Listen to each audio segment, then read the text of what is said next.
guys, this is Erica Weston with Bally. Sports Midwest, and you're listening to my favorite St. Louis Blues hockey podcast, Let's Go Blues Radio.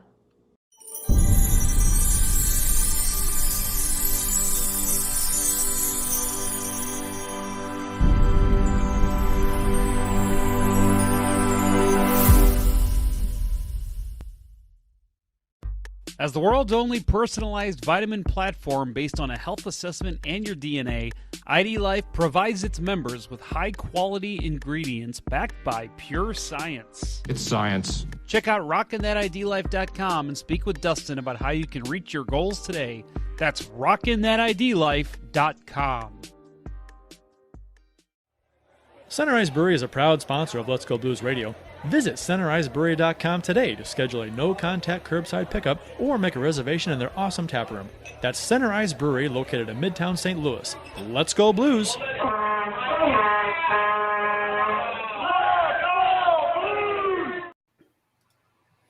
Welcome to Season 9, Episode 43 of Let's Go Blues Radio.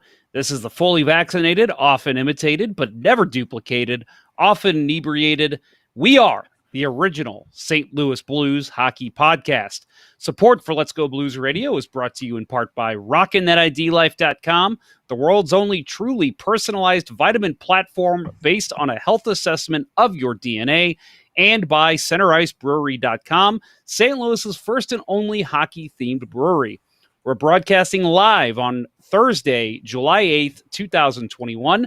This is franchise episode number 309 all time. I'm your host, Jeff Ponder, and I'm joined by Kurt Price and Bill Day. For your listening pleasure, we'll be talking St. Louis Blues hockey for the next little while. To interact with the show on social media, we're on YouTube, Facebook, Twitter, Instagram. Just do a search for us. If you can listen to a podcast, you can certainly search the internet. Have you checked out our Discord server? Did I say that right, Kurt? Discord? Whatever. It sounds good to me. Good. Blues fans can talk with other Blues fans with either text or voice chat. The three hosts of the show will periodically be in there this summer, especially when any news breaks. For more info, go to letsgoblues.com/Discord. And I will say, now that the season is officially over, you can expect us to be in there a little more often. Maybe not all the time, but definitely whenever news breaks, I think you can expect one of us to at least jump in there. Whenever news breaks, we'll fix it. Yes, exactly. We're dual live streaming now on YouTube and Facebook. If you haven't already done so, please subscribe to the show, smash the bell so you'll get notifications when we go live. Gentlemen, good to have Kurt back in studio. But more importantly, how was your Independence Day? Well, I was at the Ozarks, and I had the pleasure of tuning in for a brief little bit. My family, we had just got down there, and we're sitting on the table, and you guys have started the show, and it had been going on for a little bit, I guess. And I had it on my phone on the table, and I don't know if it was almost like it was planned that you guys started talking about me being in the Ozarks like 10 seconds after I tuned into the show. So that was kind of funny. And then so my family's kind of laughing. Yeah, it's funny. We Bill, correct me if I'm wrong. Kurt, I don't know if you listen to the rest of the show, but I don't think we mentioned you one time, except for like at the beginning I said you were on assignment. And it was like, all of a sudden you're like, I'm listening. And I'm like, how long has he been listening? You're like, I just tuned in. I'm like, what? Literally. What timing? Yeah, I know, right? And it was funny. And then you start cussing, and my mom would like wince every time you would, and I'm like, well, that's nothing. I cuss just as much, if not more, than but not around my mother usually, out of respect, I guess. I don't know, but yeah, it was funny. It was funny. And you guys did a fine job. Thank you. Good job on the show. We we do our best. When you're not here, we're kind of just tugging at strings, trying to bring something together. So I think we did okay. Bill's comment about not having internet down there, which is true. Internet is very spotty at the lake house, and but I brought a hotspot, which was better than the data coverage, so we all use that, and it worked well enough to get the stream. So Watched it for a little bit. Yep. Good to know. So if you're listening to Lake of the Ozarks, welcome to the show. Happy to have you. My 4th was awesome. I don't know if I've talked about it on the show before, but my son's favorite holiday is 4th of July. He's a weirdo. Christmas is great. Thanksgiving's great, but he is a 4th of July kid. He loves the fireworks. So, this was the first year where we actually set them off ourselves. We went down to Jeffco, bought a bunch of fireworks, and went over to my brother's house in St. Charles and just shot off fireworks all night. And man, he had a blast. He was ready to go to sleep by the time it was over. Let's put it like that. He got really crabby really quick as soon as the fireworks were over. And I'm like, must be bedtime. So it was a lot of fun though. A lot of fun doing that. Bill, what did you do for the 4th? Not a whole hell of a lot this year.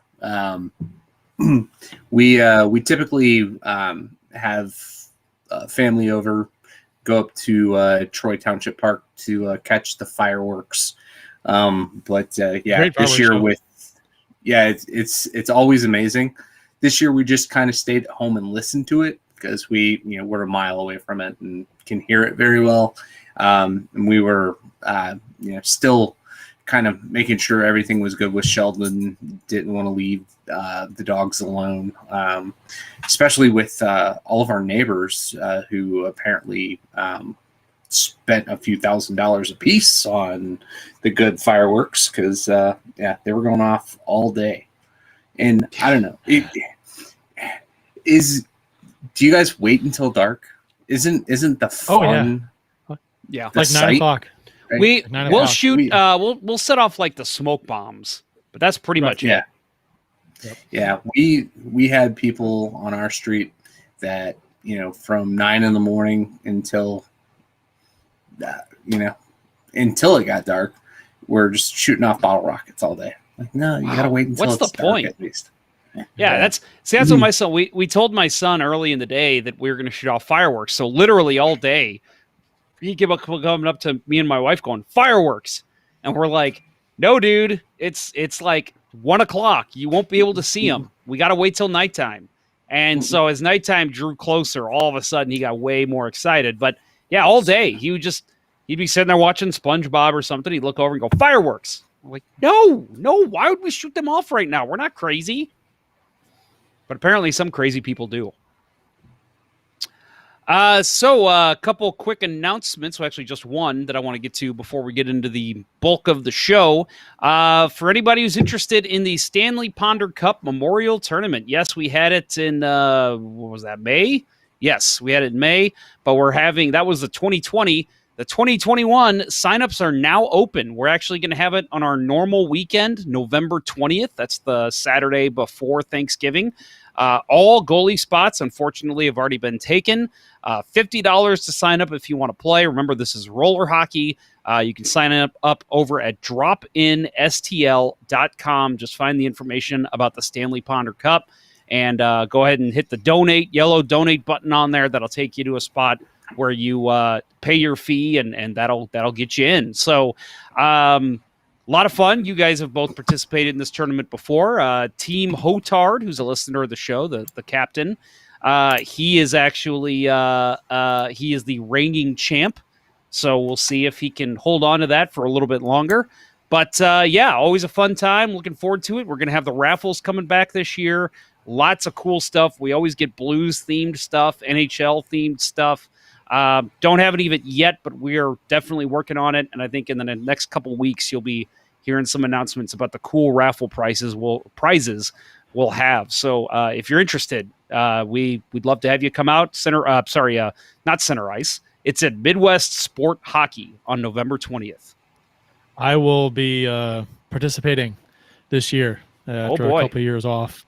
So anybody out there who wants to put me into the boards, I'm sure there's plenty of you. Yes. I can think of a couple other podcasters that would probably want to put you into the boards. Oh, yeah. Got to catch me first. You're getting up there in age, Kurt. I don't know if you have that speed anymore. Oh, I got some wheels. The ones that want to put me into the boards are either, too young and never played hockey before, or too old and can't skate anymore. So I think I'm okay. Don't talk about Bill like that. I only Those- fit one of those, so the youngin. The youngin. Yeah, right. So our official beers of episode number 309. Remember, you can follow each of us on the Untapped app. Kurt's at C Price 12. Myself, Jeff Ponder, can be found at J Ponder 94, and Bill can be found over at Billy Blue Note 33. We've been starting off with Bill, but Bill, the Blues have not won a game since you started going first. So, Kurt, I'm going to have you go first. All right. I got myself a Land Shark Lager, island style lager from Margaritaville Brewing here in St. Louis, Missouri, which is Anheuser-Busch, pretty much. So, isn't it? Right? Busch, Anheuser-Busch owns. Right, yeah, that's what I thought. Mhm. Yeah. It's not a separate brewery. It's just like a brewery within a brewery, I guess. A label they slap on it. It's Quick, good. I like Land Shark. Quick land shark story. So when I was and hey, it's the summer. We can talk about whatever the hell we want, right? Not that would stop us during the season, but I was in the Ameristar Casino once, and there was a guy standing there drinking a land shark. Actually, it might have been back when it was Harrah's. I'm really dating myself here, but Wasn't Harrah's yeah. Alton? no, well, maybe there was. No? I don't know, but I'm talking about the Harrah's in Maryland Heights. Now it's Okay. Hollywood. Riverport. Yeah, right by Riverport.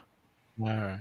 But anyway, so it was a friend of a friend kind of a thing, and I didn't know his name, and I was trying to get his attention, and I just go, "Hey, land shark," because he was drinking a land shark, and he looks over and he does this, and sorry for you podcasters, he does this, and he puts his for the podcasting, he puts his hands up like he's a shark over his head. He starts wiggling around.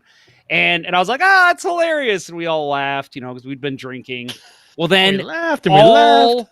all night, like I would say land shark, and he would do that. And he wouldn't say a word. I'd be like, dude, I'm trying to ask you your real name. What is your real name? And then he would just like shrug. And I'd be like, come on, land shark, what's your real name? And I would say land shark. So he would do it again. And so every time I drink a land shark, I think of this guy. And I've never seen him again. This was about 15 years ago. So a missed opportunity. Surely you did the whole fish and pole reel him in thing in the dance floor. Oh, of course. Right? Of course. Okay. No, All right. no. Why would I miss out on that? I mean, you're as dorky as they come. So I mean, if you had True. the dorky little, that's not what I meant to say. Anyway, you got that situation, that scenario. You've got to take advantage of it. Of course. Or the Bill. dorky move. Yes. Hey, I'm all about the dorky. So, following along in Kurt's theme of fish topical beers, Fish head beer? I have it's Oh. not dog Dogfish head. head. Yeah. Dogfish head. This time, it is Safety Porpoises by Toppling Goliath and Black Stack Brewing collaboration. I don't believe porpoises are fish. Well, they're Mammals. aquatic. They're aquatic mammals. There you go. Right. They in the So- water. Right. Does it matter? Yeah. Well, I lost my opportunity to denigrate Jeff for not having an aquatic themed beer tonight. 'Cause How do you know got I the don't? Memo, I got the memo. Yeah. How do you guys know I don't? You guys are just fucking me over here, huh? Maybe I do. Yeah. I don't. I am going, and by the way, before I mention my beer of the episode, big shout out to Adam, the bartender over at Center Ice Brewer, our friends over there. Was over there Adam! Friday night, as I mentioned. Bill unfortunately couldn't make it, which for those of you who might be wondering about Sheldon, I'll let Bill speak to that here in a second. But they had problems with Sheldon, couldn't make it. I was there. Listener Dave, crappy goalie. Trying to think who else.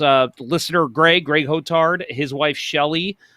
They all made it, and of course Adam, who's a listener of the show, the bartender. So we had a great time together. Just hung out, watched the game. Unfortunately, that was another loss for the Habs, which we'll get to.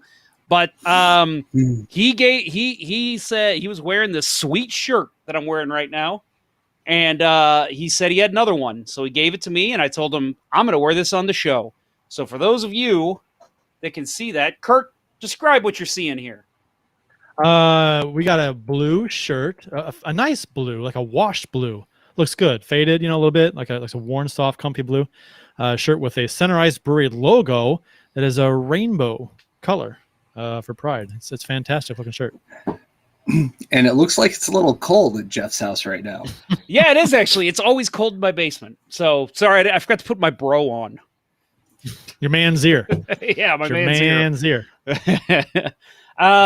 My beer of the episode is, mentioning Center Ice Brewery, the Old Arena Lager. Again, we've said it on the show a million times, but one of the best art depictions on on a beer, at least in St. Louis. So wonderful stuff. Like I told my friend Crappy Goalie, who is a Budweiser guy. Oh, you're right. That will be fixed, Kurt. Never mind.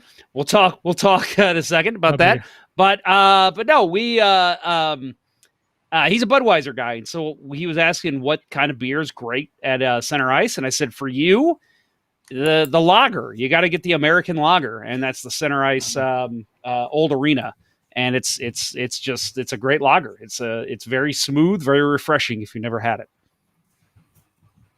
So we will get to today in Blues history, courtesy of the @STL Blues History account. This is July 8th, 2021. We have one today. So July 8th, 1995, St. Louis Blues draft Jochen Hecht. Jochen Hecht is how you say it. He was drafted in the second round. Michael Hanzus was in the fourth round in the 1995 NHL draft. St. Louis Blues also signed Dale Hawerchuk as a free agent on the same day. He was a first Group 3 free agent to sign. So, the first Group 3 free agent to sign. So, the groupings worked a little differently back then than they do now. But yes, Dale Hawerchuk, the Hall of Famer, God rest his soul, joining the Blues. And of course, two big parts of that 2000 and 2001 team, Hecht and Hanzus, and I say 2001 for Hanzus because he was involved in the Tkachuk trade. Just a pretty actually important day for St. Louis here on that day in 1995. Also 2 years ago, I was probably drunk celebrating the Blues winning the Cup. So let's just add that in there too. That should be every show. We miss out on that every once in a while. We do. But yeah, that's true. It's it is. I was still celebrating, and screw it. I'm kind of clean my language up a little bit. Screw anyone who says you shouldn't celebrate the Cup after a year. I agree. We will be back to talk about the end of the 2020-2021 season and a Blues player formally requesting a trade after this message from RockinThatIDLife.com. Hey, you. Yeah, you. Put that energy drink down. Don't you know that common energy drinks contain high levels of caffeine and other harmful ingredients that can lead to increased blood pressure and heart rhythm disturbances? Finding that energy you need for everyday activities doesn't need to put your health at risk. ID Life's energy formula doesn't use artificial ingredients or a massive dose of caffeine. Energy's caffeine levels are released slowly over time, allowing for longer periods of energy without crash, not to mention keeping your heart safe. Energy also includes neurotransmitters for mood, focus, memory, and cognitive function. ID Life also added antioxidants associated with brain health for no reason besides perfection. With RockinThatIDLife.com, you can get an energy boost and leave the heart risk behind. Text Dustin at 636-393-8745 or visit RockinThatIDLife.com and throw those gas station energy drinks in the garbage. That's 636-393-8745 and RockinThatIDLife.com and tell Dustin that Let's Go Blues Radio sent you. And we are back. Kurt, I fixed our issue, so I hope you're happy. Nice. Look at that. On the fly. We are so good at what we do. I was looking for the one that I tweaked, and I can't find it. So this one works. That'll work. Yes. No, this is just fine. This will work just fine. So, as I said, as we head into break, Vladimir Tarasenko, member of the 2019 Cup team, one of the top scorers in Blues history already, and he's not even 30 yet. He has officially requested a trade out of St. Louis. So if you listened to last week's show, Bill and I speculated that Tarasenko could potentially be moved. It has come out since that a handful of NHL general managers have confirmed that Armstrong has quietly been shopping him since their playoff exit. Full credit for all this, by the way, goes to friend of the show, Jeremy Rutherford of The Athletic. He broke it all down in a great article. So I'm sure you've probably read posts elsewhere. All of it is credit to Jeremy Rutherford, who does a great job for The Athletic. So again, if you're not subscribed there, I recommend you do. Because Jeremy puts in a lot of great work, and we wouldn't get information like this if it wasn't for him. So we mentioned it last week, the shoulder surgeries, but according to Tarasenko in this article, he was not happy with the way the surgeries went down. I don't want to give out everything from Rutherford's article, but one thing that was said was that his first two surgeries obviously didn't go so well. He came back in the bubble and told the Blues, hey, I'm not happy. I don't feel good. I'm not ready. And they basically ignored, in his words, what was going wrong with him. And it was too late at that time. He'd already played in a bunch of games, 4 or 5 games there. And before they took him out and had to give him another surgery, which was third in 28 months. Full no trade clause kicked in 2 years ago. So that is obviously a big part of this, but also one more thing. Apparently we heard some rumors that he was not happy with not being named captain, and Ryan O'Reilly was, so that contributes to it as well. And then apparently there's as many as 10 teams on his list he'd okay a trade to. So Bill and I we broke this down a lot last week just in terms of what you can expect to get from him and all that. So, Kurt, I want to give the floor to you. What is your take on all this information that recently came out in the last 24 hours? Well, it wasn't. I mean, as far as the him not being happy about not being named captain, or not being happy about not being named captain, more than just rumors, because he was quoted in a Russian paper as saying as much. So, which at the time.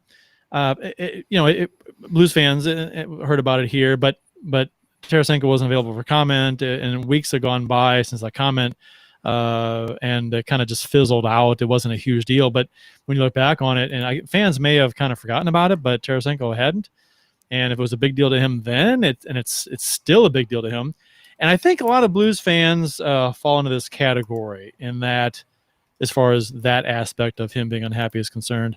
Is that Blues fans in general didn't think that he was the right pick for captain. That O'Reilly was probably the guy to pick. I mean, he was the guy. So Tarasenko doesn't seem to be that captain material of a player.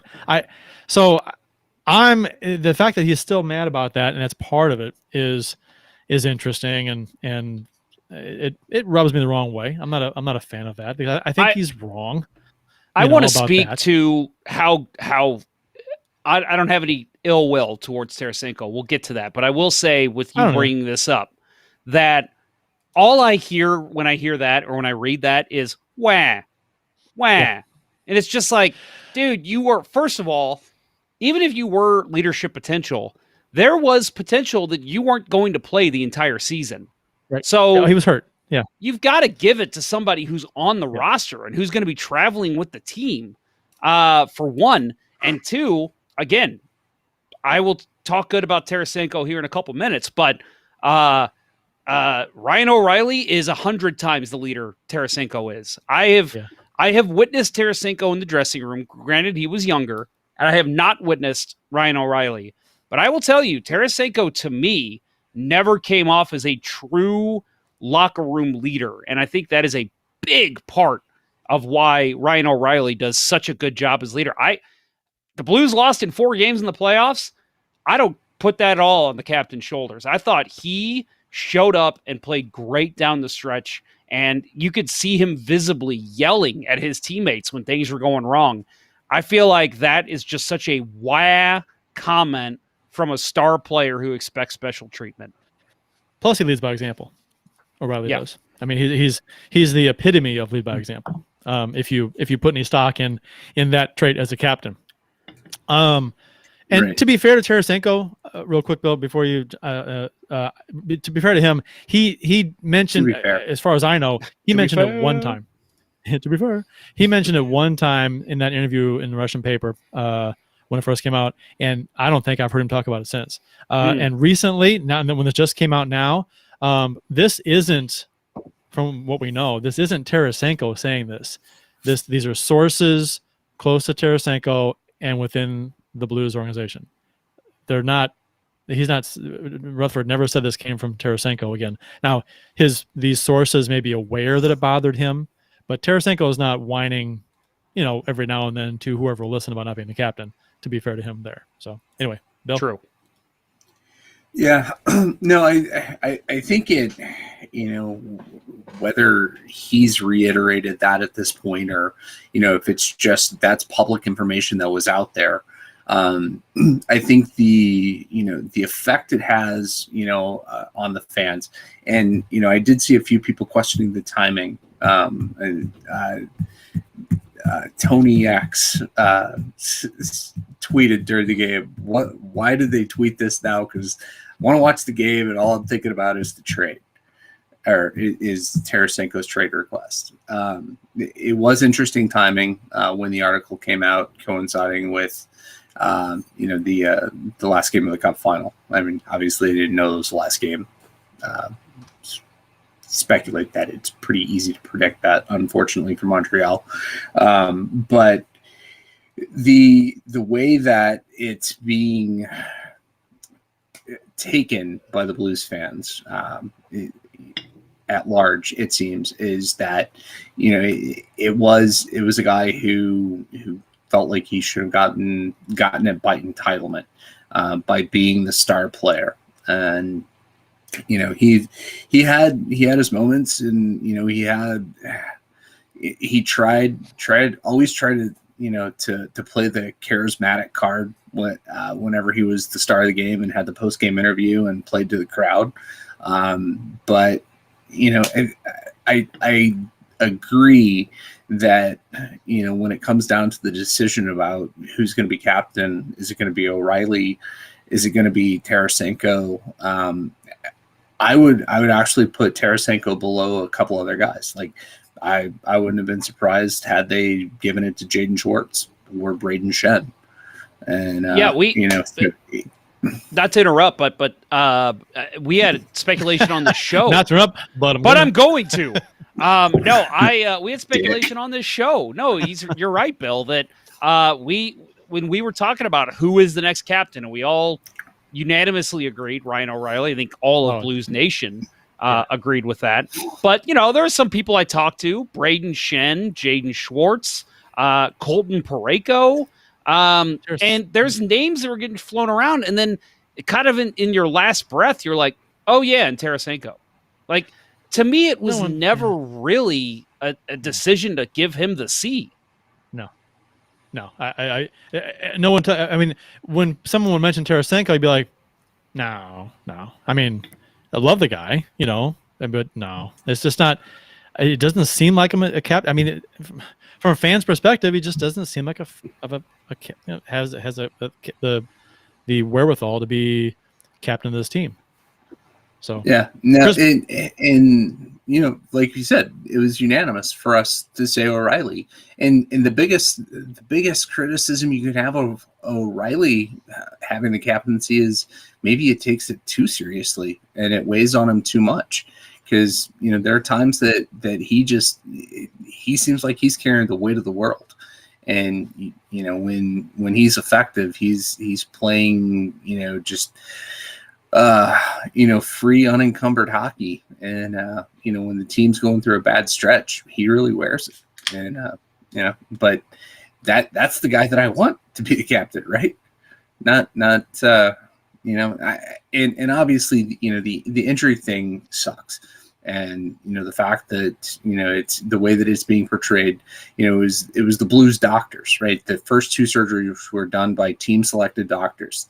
And the third surgery was done by the group in Colorado. and they said, "Hey, you've got ligament damage that wasn't even addressed." That's shit. That's awful. Yeah. Especially in the wake of Robbie Fabry.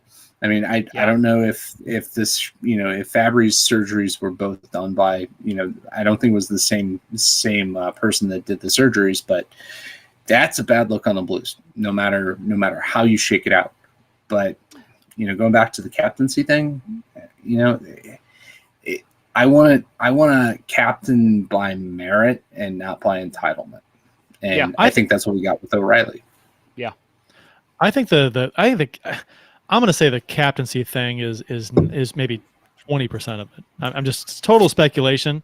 I have no source for that, but it doesn't seem like it doesn't seem like that's something that should be, that's like an annoyance, but it's not a deal breaker.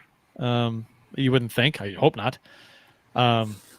It's interesting to me, though, that people were generally fine with Tarasenko being traded before they knew that Tarasenko asked for a trade, because it came out before that Armstrong had asked Tarasenko for a list of teams that he'd be willing to go to.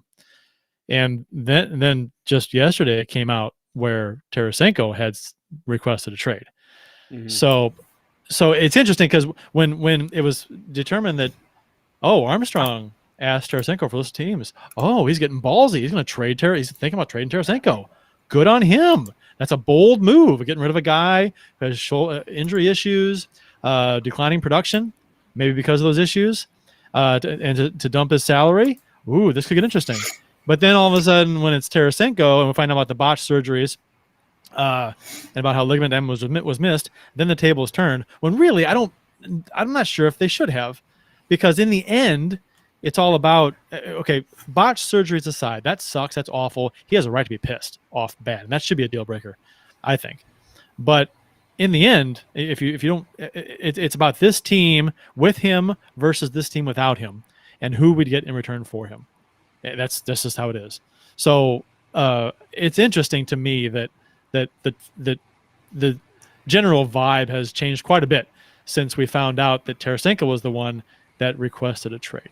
I do actually kind of understand that to a certain extent. I mean, I will agree that it is from fans, because fans are hearing the other side of it now. They're hearing Tarasenko say, "Well, I don't trust this team doctor team. I don't trust the people they're sending me to." Right.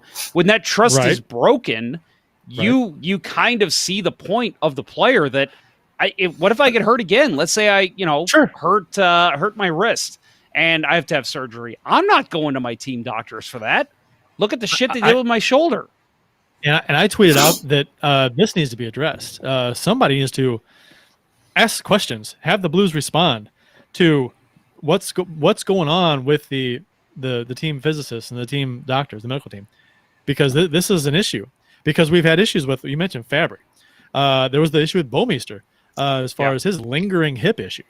Parayko's issue last year was kind of weird. He was like hurt and they didn't do surgery, and then he played through it. And it's like, well, if you're hurt, get the fucking surgery ready, but other teams have this issue too. I mean, Buffalo's got Eichel issue with his neck surgery. So, I guess maybe this thing is a little more common than maybe fans realize. It might happen more often, but and who knows however many issues this could have had with other players. So I think this needs to be addressed, especially with now Tarasenko, who's was a hugely dynamic player and was still very effective until his shoulder issue happened. Right. Yeah, and I'll add that this is something that I've actually been concerned about for years, and we've talked. This has been a talking point for Blues fans for as long as I can remember. How long did we hear about Barrett Jackman at the end of every year? Oh, well, he didn't play so well because he was hurt. Well, then why the hell was he cleared to play? And it was the same thing with Eric Brewer. To slightly defend our favorite player. How many times at the end of the season do you hear that? Now, granted, yes, you hear that from every team. But when your number one defensemen like Barrett Jackman, like Eric Brewer, like Colton Parayko, like you mentioned last year. Clearly, they're not playing at a high caliber level. It's like, why are they out there? Why were they given clearance to play if they're clearly, and you mentioned Bouwmeester too, if they're clearly not themselves and it's clear that they're shying away from contact or they're not shooting the puck as hard as they can, where is this clearance? Like, where is it allowed that oh, yeah, he's fine, he can play through it?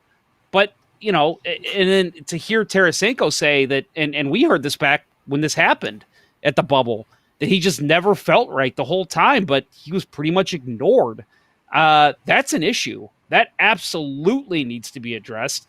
I know Rutherford is trying to reach out to the Blues to get a comment on it. They'll never comment on it. It'll never happen. But this absolutely internally needs to be addressed. Well, Doug Armstrong needs to be put on the spot during a press conference at some point about this. Because it needs to be. I mean, it's a big deal. You know, I mean, this is affecting.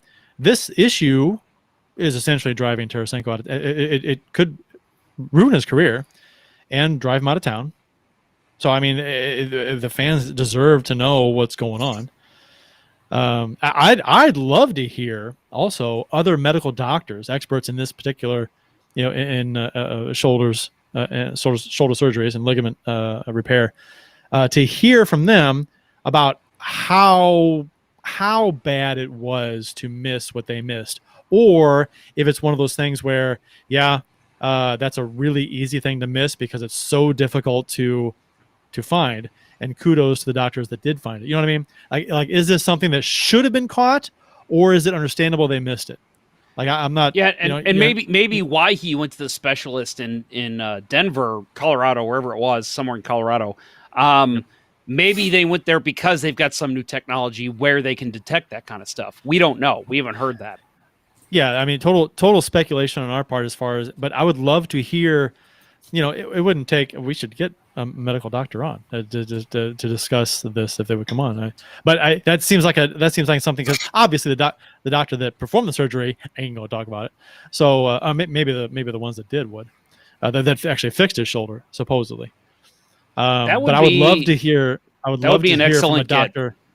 I would love to hear from a doctor that performs these kinds of surgeries, and to have him explain if it was a horrible miss or if it was understandable they missed it. You know what I mean? Because you want to blame the medical staff, but to do so, people that are doing that are not doctors. They don't know how hard it is to diagnose and find that issue. So maybe it's something that was just a total botch they should have seen, or maybe it's something that was really hard to find and it's understandable they missed it. I don't. Those are questions I want answered. Because then I've got because you want to assign blame to someone for this, and I would like to, before I jump all over the doctors, I would like to understand if they should have caught this easily or not.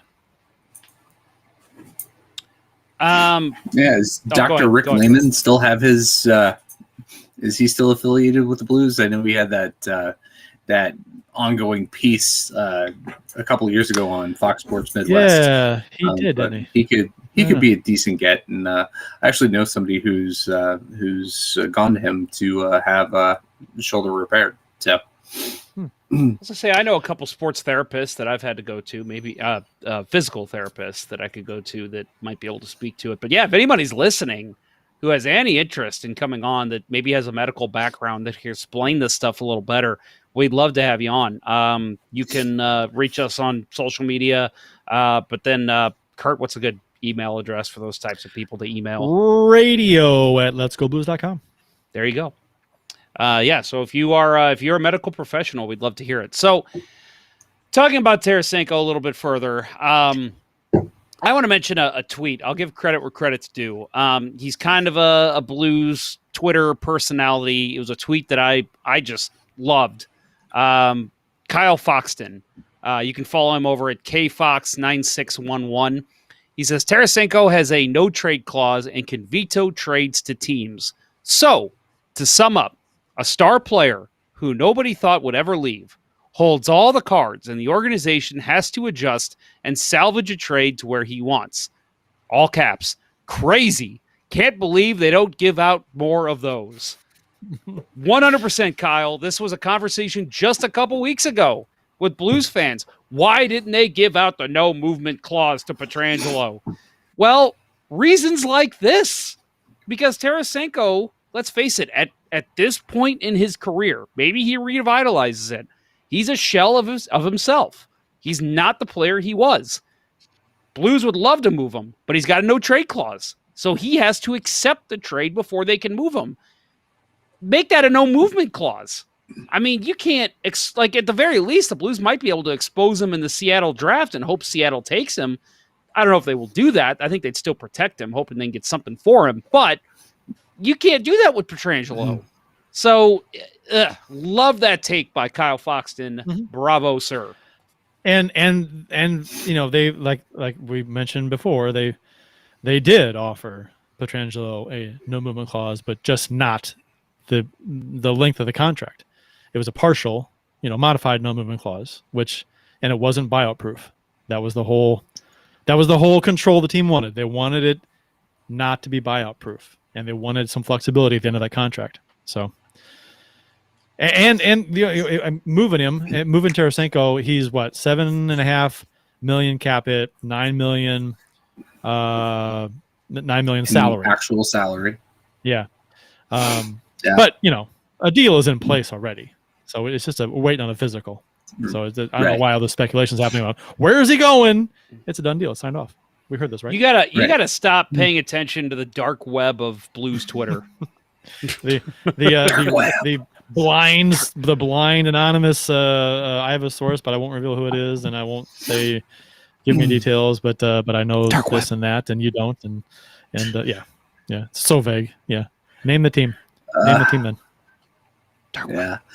I don't know. I think it would be fun. I just, you know, since it is kind of a depressing topic whenever you're losing a long time guy, but you know, I will say that my initial reaction was, you know, to go retweet the Rutherford story with the GIF from Tombstone with Curly Bill saying, "Well, bye." Bye. I almost said bye, Felicia, but I was like, eh. Yeah. I don't know if that reference is still big now. Are you guys heartbroken about this? About him moving on? Nope. Most likely. I mean, he may not get traded for a while. He may be on the roster. Somebody brought up Tyler Johnson once asked for a trade, and look at that. He's won 2 Stanley Cups in Tampa now. Yeah, just because he wants to be traded, the Blues don't have his role as the fourth line center. That's true. That is true. And also, you could turn the tables a little bit and say that, you know, Tarasenko does not hold all the cards because the Blues don't have to trade him. He wants out. That's true, but they don't have to. So there's that aspect of it. They don't. I mean, if Armstrong doesn't like the deals, the players, what's being offered for Tarasenko, which he probably won't be for a while. He doesn't have to move him. He can, and you know what? I don't think, you know, people said, "Oh my gosh, you don't want that scenario." Tarasenko doesn't seem like the kind of guy that would be a huge problem. I don't. Maybe I'm wrong, but I think that he would. He's a good teammate. He's a good teammate. You know, I think he's made it clear he's always wanted to play.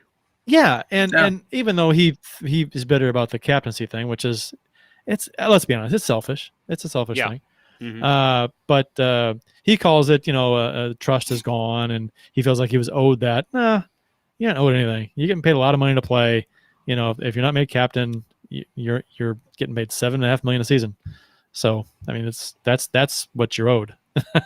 Your salary. Yeah, and just want to get to a couple comments here real quick in the Facebook chat. We've got Chris Bray saying, I'm listening live in Ypsilanti, Michigan. He says, "Go Blues, screw the Red Wings." We love you, Chris. You're one of my new favorite listeners for saying that. He's a Michigan fan. He's a fan of Michigan. The you know this guy? Yeah, he participated in the trivia contest. Right. Yeah. Okay. And, Welcome back, Chris. Chris. I've known Chris for years, actually. Okay. Well, then I work love with him. Chris. I love him. I want to adopt him, clean him up, and raise him as my own. He comments every now and then on the show. What movie? What movie, folks? I didn't hear you. Mystery Alaska. Thank you. Thank you. I didn't very hear much. it. That's all right. I know you don't listen to me. I tune you out. Yeah, My Mike Myers doing his Don Cherry. Yes. Believe it or not, I have a friend also in the Facebook chat, Mr. Andrew Kern, who I think we've actually had on the show back when we used to open it up to listeners. Andrew, I believe, is in Kansas City now, but been a big fan of the show. He's listened a lot. Says, if Eichel ever really had a chance of coming here, I imagine Tarasenko's medical concern reduces it greatly. That's a good point. You got a star player coming out and saying he doesn't trust the medical staff. Jack Eichel's having the same problem in Buffalo. He doesn't want to deal with the same shit. Yeah, well, yeah, and they don't want him to have the surgery, and but either way, it's a trust issue with medical staff. So I mean, yeah, that's a valid concern. I'm not sure Eichel was coming here anyway, but that's a concern. No. I agree. Most of the speculation I've seen is that it's pretty much shoo-in that he's going to wind up in LA. Yeah, They've got the pieces to move for him. They've wanted him for a couple of years. He wants to be in a better market. So, you know what? What's funny is that if after the smoke clears, Tarasenko is in Calgary somehow, and Matthew Tkachuk is here, nobody will give a shit about the botched surgeries. Oh, not at all. I mean, okay, No. they will, but it won't be a oh my god, I can't believe. Oh, we have. Oh well, Tkachuk. and it doesn't Isn't even that have right? to be like a package. Tarasenko and Tkachuk involved. It has to be Tarasenko's gone and Tkachuk's here, because then you cleared salary. right. So Sure. Tarasenko could be in Right. New York, Buffalo, wherever. Not that he would go to Buffalo, but he could Right. be anywhere. And as long as a guy like Matthew Tkachuk has taken that spot as like the star, the guy that everybody loves and has a jersey of, not that Ryan O'Reilly's not already that guy, but with Tkachuk coming here, we forget about all this that we're talking about in the show right now. That's an interesting angle, because if the Blues want to do damage control, because the Blues look bad right now because we haven't heard their side of the story with these surgeries, and you probably won't necessarily unless they're asked directly during a press conference. But if they want to do damage control, they would really try to make the Tkachuk thing happen, because then all of a sudden Blues fans will be happy big time. I mean, I know that they're saying that Calgary is probably not on his list of teams to go to, but it can always be speculated that after Tarasenko submits this list of teams to Armstrong, and after a while, he goes, "Yeah, we're not getting, the offers from these teams that on your list, but we do have offers from this team or this team or this team, and one of them could be Calgary, and it could include Tkachuk, and Tarasenko could be like, okay, fine, as long as I'm out of here." My crazy crazy thought my crazy hockey fan thought is that I could see Tarasenko saying Edmonton is on his list. And I know that sounds crazy, but you think about it, if he's going to revitalize his career, why not do it with the greatest center in the league, centering your line and feeding you pucks, whether it's on the power play, even strength.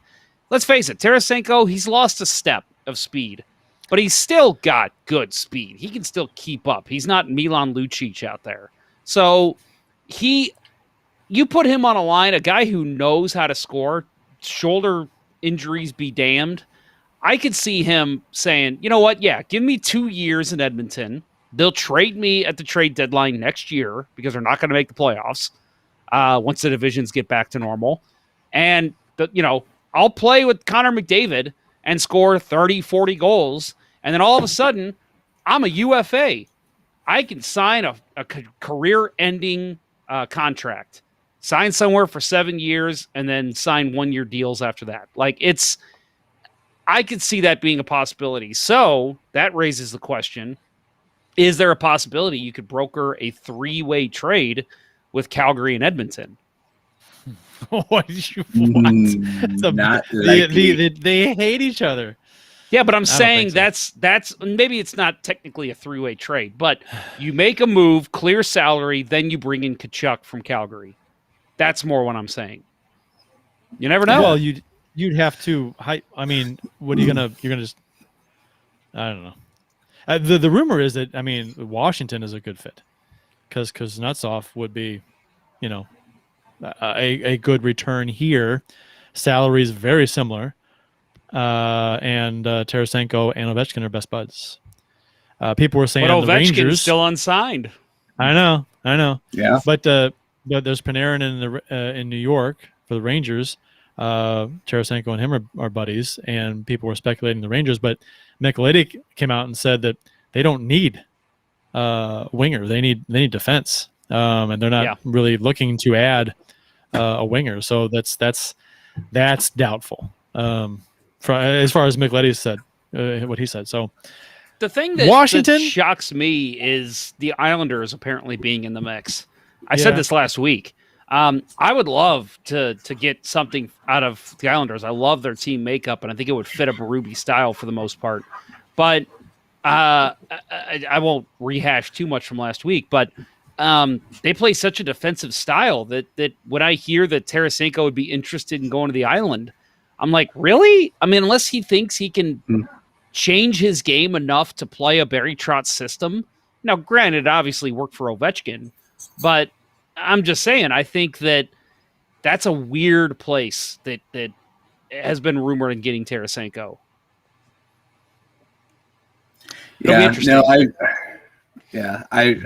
I think I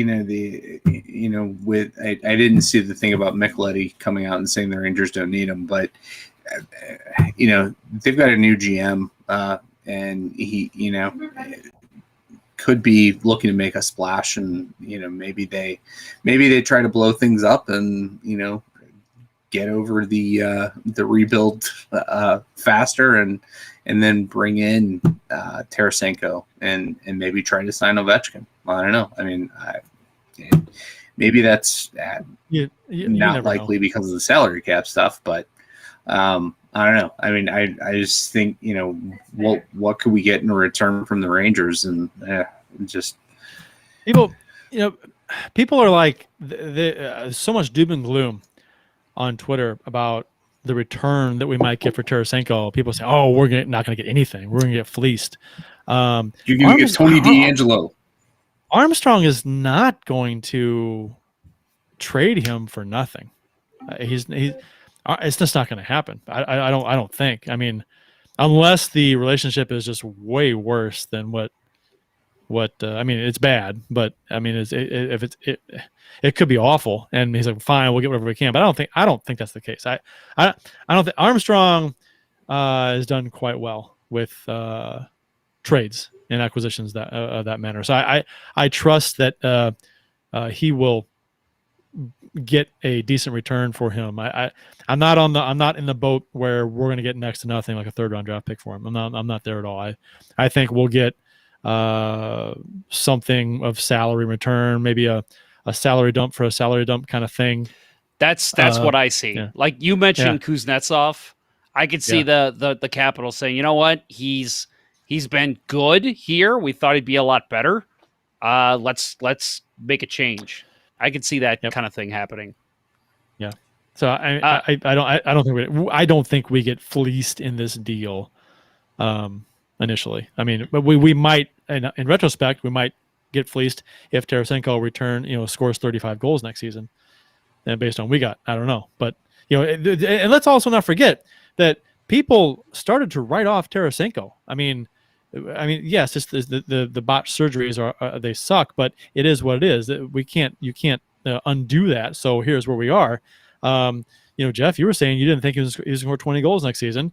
I still think that's a possibility. So, I mean, losing him, I think people are letting their sentimental feelings get involved here because realistically, what would be losing is a guy who he might score 20. If his shoulder's good again, maybe he gets mid-20s, upper 20s if his shoulder's fantastic and he stays healthy.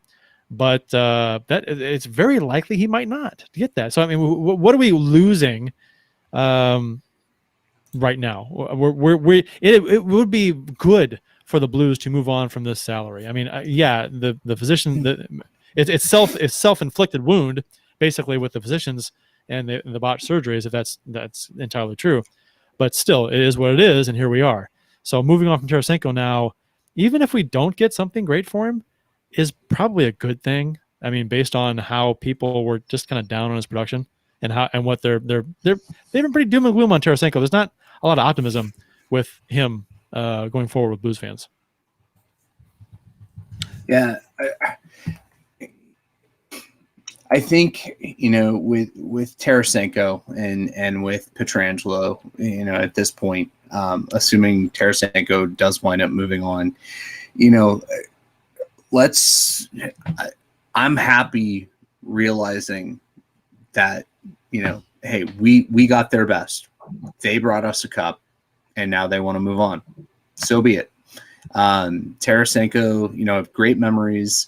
His rookie game, his breakout game against the Red Wings, coming out of the lockout.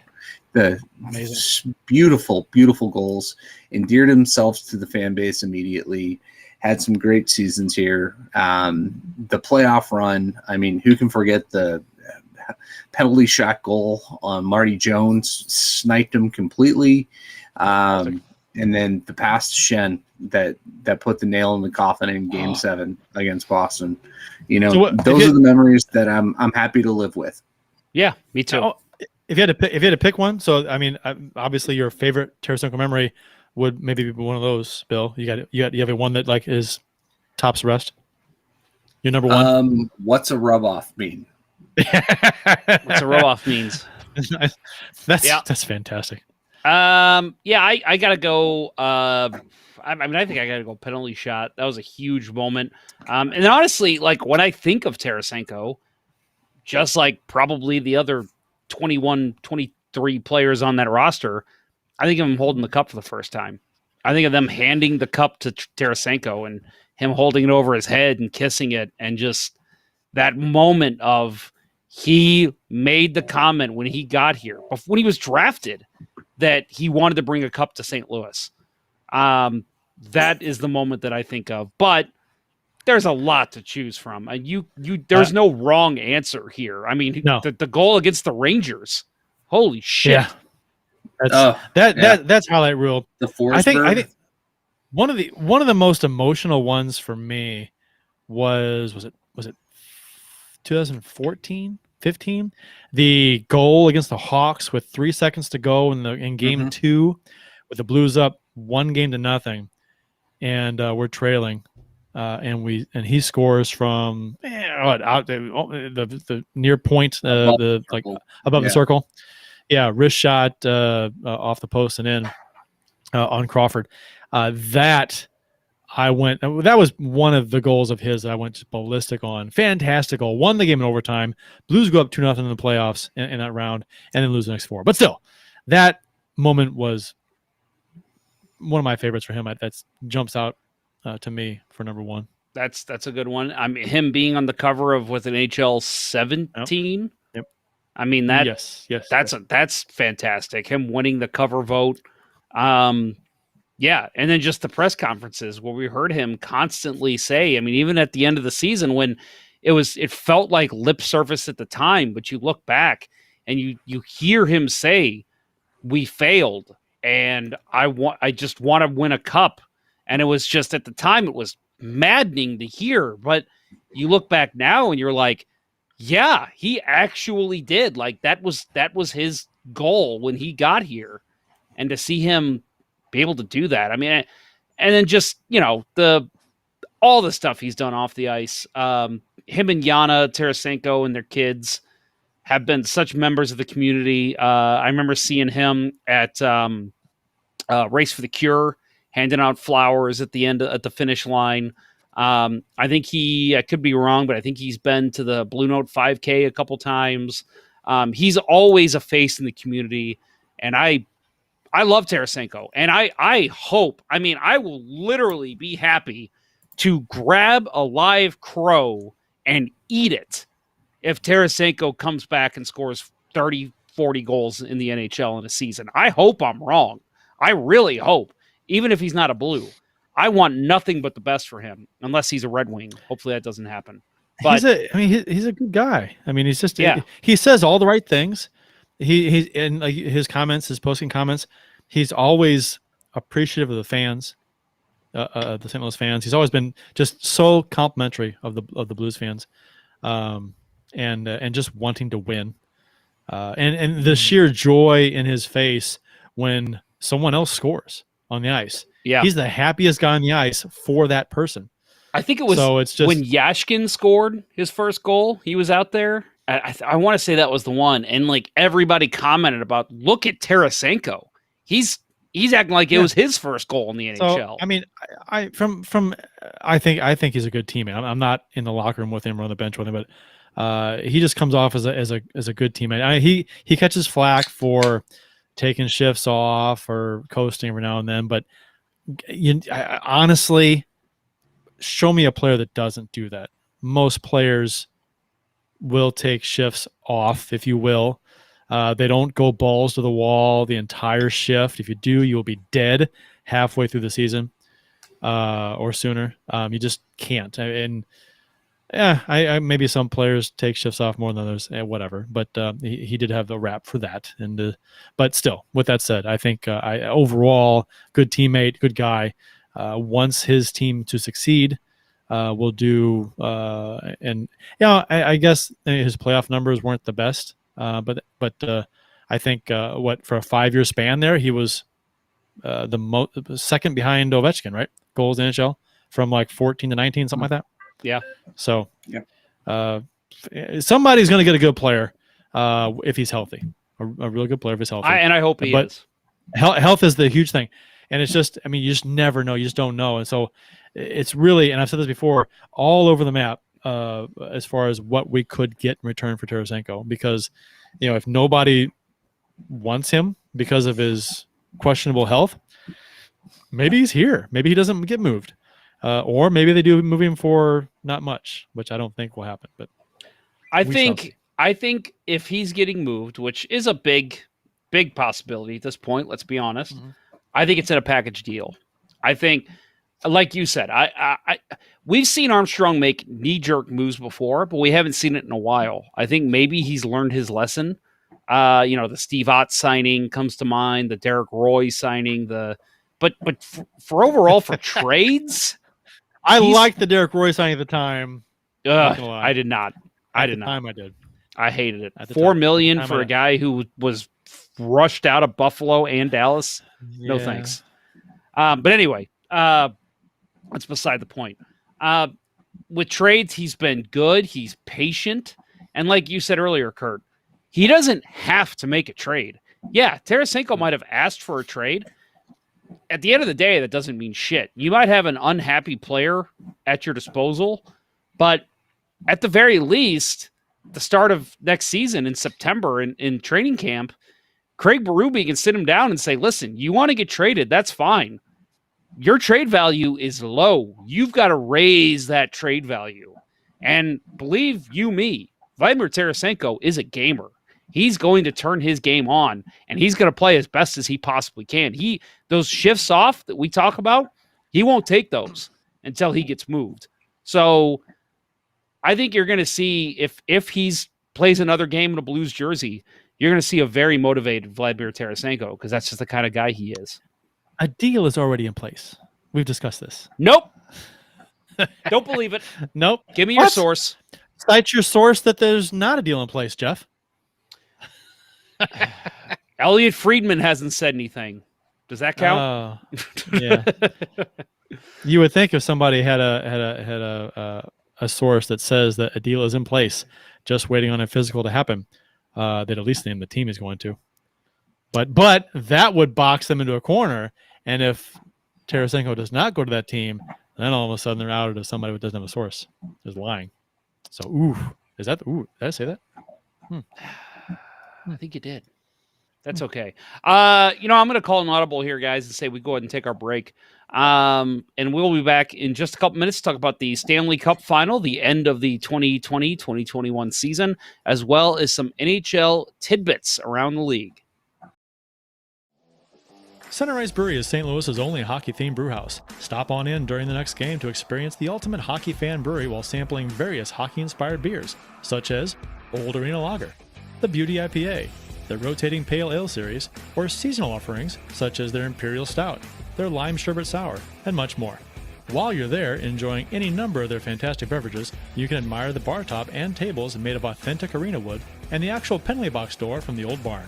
Located at 3126 Olive Street in Midtown St. Louis, it's one of the best places to watch a Blues game, or any game.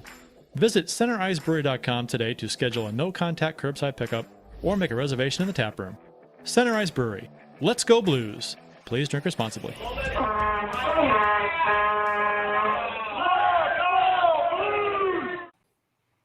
So Hey, Jeff. before...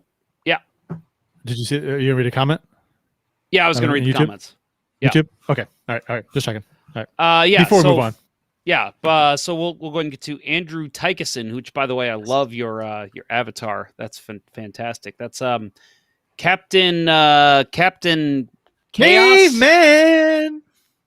No, what's his name? Commander Chaos, right? From South Park. I Yeah, don't know. whatever. He'll correct me. Captain Cave. You know Captain Caveman? No, Really? who's Captain Hanna-Barbera? Caveman? Captain Oh, Caveman? I remember Captain Caveman. Yeah, okay. Yeah. No, I know who you're talking Yeah. about. Okay. Yeah, that was a nickname for one of my coaches. Your cousin Jeff played on those teams, and he had a kid that played on the team, so it was Captain Caveman and Son. And Part of Yeah. the shtick. Yep, I remember that. Nice. No, that's a total hockey nickname too, Captain Caveman. That sounds like a hockey nickname. That's perfect. Professor Chaos. Thank you, Andrew. Thank you. So Andrew says, this may be because I'm in Florida and Blues Bolts fan, but I see Tarasenko similar to Stamkos, a former elite sniper who, due to injuries, is now at best 80% of their former self, who makes a lot of money. Interesting take. I like Stamkos still. I think he still brings a lot to a team, but I think to compare those two, I want to see more out of Tarasenko next season. I think he was still a little bit, and again, comparatively speaking, last season to his others, I still think he was a bit of a shell of his former self last season. So I need to see more before I make the comparison to Stamkos, who I still think brings a lot to a team. Winning Unlimited. By the way, I'm going to go ahead and ding, ding, ding, give the comment of the show here. He says, can we get the surgeons who keep players on long-term injury reserve until game 1 of the 2022 playoffs? Yes, that's who I want. I agree. Yeah. Well, let's go 18 million over the cap. Yep. And then that's the recipe for success in beating Montreal. 18 million over the cap and steamroll them in the final. Derek adds, Army likes dealing with the East. Andrew Tykeson, looking at New York Islanders cap friendly. I don't see anyone who I think would fit in Berube's system, who I think New York Islanders would part with.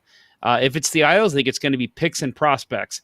Blues are still in a win now mentality. I don't think you're going to see, unless it's like a throw-in end of the deal type thing, I don't think you're going to see picks and prospects brought in for Tarasenko. Unless it's a salary dump to sign somebody. Yeah. Sign, Like what's his name from there's Colorado? rumors of Landeskog. Landeskog, right? Yeah. I could see, maybe you move Tarasenko right before free agency, get some salary room, bring in a guy like that. So I'd be fine with that. I would too. There's Kurt. Have you ever heard of this guy? His name's Bill Day. You ever heard of this guy? He's in the YouTube chat. I don't think I've ever heard of him. Sounds like a real dickhead. But he says Kucherov overnight became the biggest dick in the league. He did. Thank you. Really did. He did. And it's not. And you know what? I'm gonna say that because you're a Montreal fan, so people might say, "Oh, it's just because of Montreal fan." But no, I was rooting for Montreal, but I didn't have a big horse in the race. But yeah, I agree with you. Thank you. That he was. I mean, that he was wrong. He was dead fucking wrong about who does that. Are we gonna talk about this? because we can go ahead and talk about it. Yeah, why not? Because okay, I mean, well, what complaining about Montreal's like making fun of how they celebrated, you're condemning a fan base for them celebrating too much or loudly, too loud. He's been playing in front of Tampa fans for too long. He forgot what real fans sound like. Oh, real fans. I like well, that. Okay. 3,500 fans in the building. We're louder. Right? Yeah, we're louder than Tampa Bay's fans. Yeah. Yeah. I'll walk that back. I'm gonna say real fans. That's a douche thing to say. But about how passionate fans, really passionate fans, rabid fans celebrate. It was a dumb thing to say. He was drunk. Yeah, very drunk. Drunk, shirtless, on TV. Let me ask you guys. Florida man. He was Florida man. And people are saying how great. People are saying yes, what he said was on point. No, it wasn't. Now, do I like what he said? It was really entertaining. I love that stuff. Love it. It's controversial. Get you talking. Yes, feed me that stuff. However, with that said, he's wrong. He's just wrong. No, and and Bill, I know you've got a lot to say about this, I'm sure, but that's what my thought is these two are typically division rivals. Well, maybe not rivals isn't the right word up until now, but they're in the same division. I love it. I want to see somebody crunch him into the boards. Fucking Shea Weber, go into the boards with him in the opening game of next season and drill the shit out of him. But then, of course, he just won't play the whole season, and he'll start game 1 of the 2022 playoffs. That's a whole side note. But that's the kind of shit I want to see. That's like, I talked about this with Philip Grubauer and I think it was JT Compher, posted on Instagram, memories from round 1. Man, that shit pissed me off, but I want to be pissed off. I want to be mad at you, Colorado. Yes. Like, it was the shit he said in the press conference later that pissed me off. But it's like, I love it. I love it. Fucking talk shit on that fan base. Because guess what? Kucherov is going to be booed every time he takes the ice in Montreal from now on. It's like Blues and Blackhawks at the height of the rivalry. When a Blackhawks player does something dirty to the Blues player, you get all pissed off, but you want that. That's rivalry stuff. It's like, yeah, that's why I'm watching this game, because something's going to happen. And there it is. And I was expecting it, and I want it, and I want to be mad about it.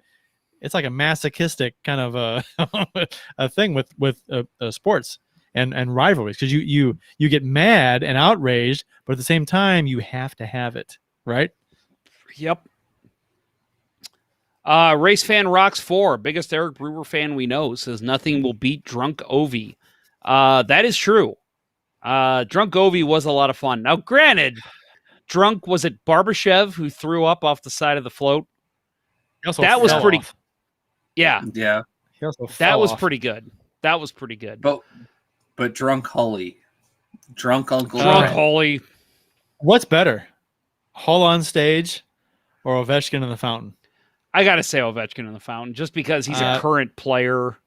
Yeah, but as the Blues fan, the Blues fan in me, yes, he coined "We Went Blues." Good stuff.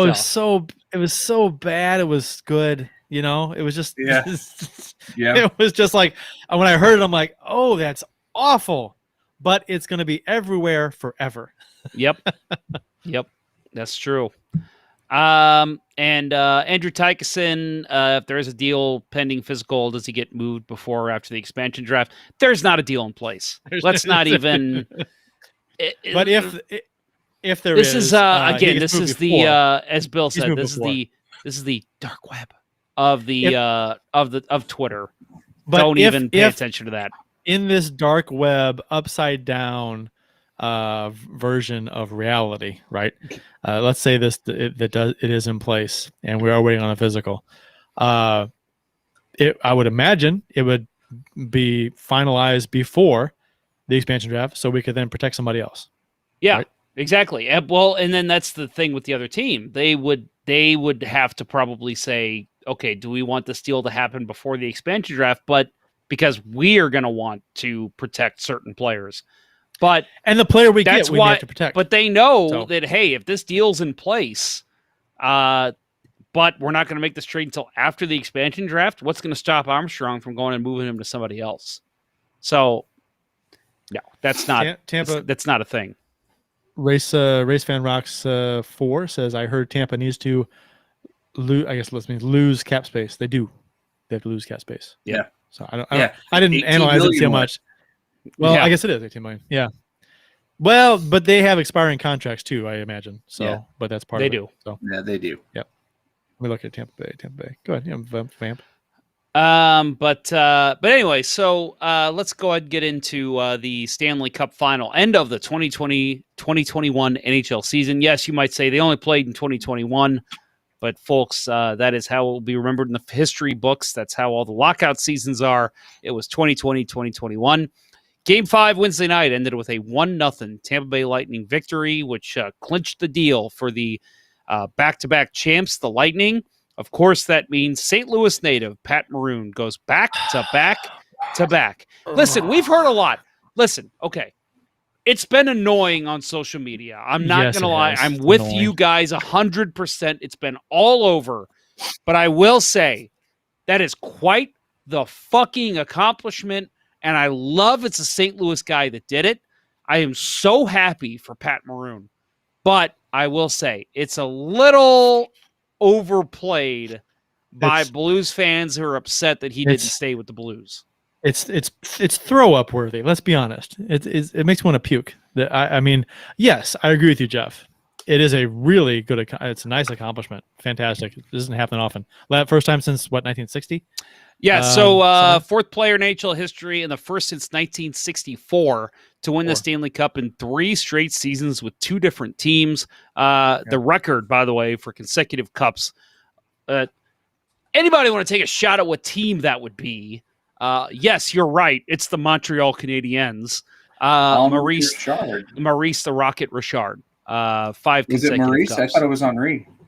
Was it Henri? I thought it was Maurice. Let me fact check that. So go ahead. Kurt. It's got to be Maurice because it says Maurice here in the show notes on our layout. That's got to be correct. That's got to be correct. Yep, I agree. You know, I saw some comments too about some people wanting Maroon back so we can win a cup, which I'm not sure if who knows with social media if they're just joking around or if they're being serious. But let's be honest here. Patrick Maroon is not the reason they won those cups. I will say when he tied the game Monday night. I said that's it. That is Pat Maroon finally did something in this series. It's over, and it's luckily for me, the Habs fan, that was not the case. And what an overtime by the Canadiens Monday night, dude! 2 diving goals in the Stanley Cup Final. How about that? Yep. Yeah. I mean, that goal that Coleman scored, that I thought really changed the complexion of the series. 0.3 seconds to go in the second period of game 2. That deflated Montreal. If that game goes to the third period, I thought Montreal had a great chance at splitting coming out of Tampa. And just fucking hats off to Blake Coleman. That was a hell of a goal. But yeah, I guess we're into the series talk at this point. Real quick, I just want to point in real quick, Bill. Please hand in your Canadiens fan card because it was Maurice the Rocket Richard, 1956 to 1960. He won 5 consecutive cups with the Canadiens. Okay, I stand corrected. I thought I thought Henri was like some crazy thing. Well, you're wrong. Stand over that. Thank you for correcting me. Please continue your original thought about the series. It's gone. Well, it has no original It's thoughts. gone. No, I don't. No, and when I do, I DM them to other podcasts. There you go. Yeah. That's where they get wait all a their minute. ideas. So you're the source who knows about the Tarasenko trade in place. Oh, I'm not saying that, but It's I'm not smokescreen. saying I was that. gonna say, There's but mirrors. I'm not saying that. No, Yeah. I will say this series, it as a bystander. Again, I'm with Kurt. I was rooting for Montreal. I wanted Montreal to win. Now that it gets Pat Maroon, and a lot of people disagree with me on this. I know of a friend who's like, I hope Canada never wins a Stanley Cup in their existence. I hope Canada disbands before they win another Stanley Cup. Canada I disagree with invented that. I want to see Canada celebrate all summer long. Like, listen, Toronto and Montreal, huge rivals. But if Montreal wins the cup, I think there's still people in Toronto who smile and say, hey, at least the cup's back home. That's what I was wanting. This series was a bit of a disappointment to me. I don't want to. I don't want to see granted- Chicago. I don't want to see the Blackhawks win the cup to see the cup in Illinois. No, hell no. Fuck that. No. Hell no. I don't want to see the Kansas City Mavericks win the Stanley Cup before the Blues because I'm in Missouri. That's the only comparison I can make. But I guess I could make a World Series comparison. Yeah, I don't want the Royals to win the World Series before the Cardinals. But anyway, Missouri. They're both in Missouri. That's the Oh, point right. I'm making. I got you. Yeah. I know. So Okay. anyway, this series to me was slightly disappointing. The run Montreal made was ridiculous, and it was so much fun to just get on the bandwagon and have fun. And watching with Bill at center ice that one night was so much fun. One of the most fun I've had since last 2 years because of the pandemic. But not that you guys aren't fun in your own right, but I just felt like this series was a little bit of a letdown. I know we joked like the world doesn't want an Islanders Canadiens final, but I think that would have been a lot of fun to watch. That was what Ryan Whitney said that. He Fuck said, him. Well, he said that how he does his. You know what? Some of the worst takes. Just say it. Worst, just say fuck him. childish, Just say it. immature takes. I expect better from a guy who played in the NHL to have better takes and better views on things. It's awful. He's an awful, smart ass. I don't know. His takes are terrible. He might be a great guy in person, but he comes off as a company dick. runs the podcast he's on? Something. Is it a good media company? Something that sounds like fuckstool. I don't know. Okay. Yeah. Fart stool. Fart stool. Fart stool. Yeah. No, but he said that if the Islanders and Canadians go to the final, I'm not watching a second of it. It's terrible final. Bullshit. Bullshit. It's the NHL final. You're gonna. I mean, if you don't watch, you don't care about. I don't care who's in the final. I'm watching games. Doesn't matter. Yeah. I'm watching games. I don't care. I don't care if it's. I don't Could've care if been it's Florida and Buffalo and Detroit. Fuck. I It don't was care. Hawks Philly and we watched. Yeah.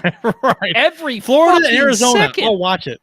I'll watch Florida, Arizona. I made my wife, girlfriend at the time. This was like one of our this is like our fourth date. I made Did her your wife go to know that you watched with your girlfriend? Yeah, no, she didn't know at the time. No, this was our fourth date. I made her go to a bar and watch the Flyers and Blackhawks with me.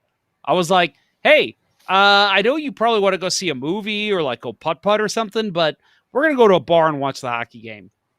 Like, of course I'm going to watch it. It's the Stanley Cup Final. I mean, you're a hockey fan, right? I mean, Yeah. I said this before, maybe on Twitter, I think, that you really see who the real hockey fans are when you're watching the Stanley Cup Final or any playoff series where your team's not involved. You don't have a horse in the race, but you just want to watch hockey because it's playoff hockey, and cool shit happens in playoff hockey. So, and you watch because that's what you do. I mean, you're a hockey fan, you do that. If you don't watch, then you come off as a fair weather fan or just a front runner, whatever. I only watch when my team's in, which is fine. But I mean, all I'm saying is you see your true blood fans. They come out of the woodwork when your team's out and you're still watching hockey. I do want to clarify. So while Maurice Richard has the record for 5 consecutive Stanley Cups, Henri Richard holds the record for most Stanley Cups. Most cups with 11. Yeah. Doesn't he hold that with Jean Beliveau? No, Beliveau and Yvan Cournoyer both have 10. Okay. Wow, look at Bill whipping out the pronunciation. I thought I did a good job with Beliveau, but then he was on Yvan Cournoyer. Yeah. Does Tampa Bay win the cup next season? No. Do they three-peat? No. And nothing against them. It's not going to happen. Well, yeah, I mean, I'll tell you what. The combination of Vasilevsky and Hedman, and that is tough to be in with the way Ryan McDonough played. If they have those guys, they can lose some offense and still play. I mean, they scored a shit ton of goals. But they have Pat Maroon. Postseason. They have Pat Maroon, Bill. One more season. Right. No, I mean, how do you feel about Pat Maroon? They'll have a shot. They are going to lose some players. But man, that defensive core, Jesus Christ, that's amazing. I mean, and Sergachev, I mean, dudes and you're still up and coming. Man, they'll have a good shot. But I don't know. I predict there's going to be some craziness with divisions going back to normal next year. And I think. Oh, I was just going to add let me add real quick. It's nothing against Tampa with me saying absolutely not. It's that it is so hard to even repeat in this league that a three-peat, I don't know if we'll see it in our lifetimes. So I'm going to say no, just because it is so hard to go 3 times in a row, unless you're Pat Maroon, of course. Andrew Tykerson says, I watch a lot of Tampa Bay games, and I think their cap issues are going to erode too much of their depth that they rely on this summer. Their whole Gord Coleman and Goudreau line may all be gone because of it. So we shall see. Yeah, they're going to, I mean, like we talked about, that they have to shed some salary quite a bit. So, right. And they'll be a different team next year. You know, the odds makers don't seem to learn a whole lot because today, like the first headline I read this morning was Colorado Avalanche favorite for 2022 Stanley Cup. Mm-hmm. We'll see. Keep saying it. We'll see. We'll see what memories Philip Grubauer has from round 4. Man, I want to punch that guy in the face. You know, he's got to shed. He's only the second biggest dick in the league now. You know, that team and Grubauer, they have to shed the whole mantra of what, playoff chokers, would you say? I mean, they steamrolled us, but then that was it. So I mean, interesting. Because going into the season, going into this playoff. That was one of the things that Blues fans would say. I'd say, well, you know, Colorado is heavily favored. I get it. They're a fantastic team. But, you know, one of the things was that they haven't done anything to, you know, in the playoffs. So, and they have a goalie who hasn't gotten it done. They have a team who hasn't gotten it done.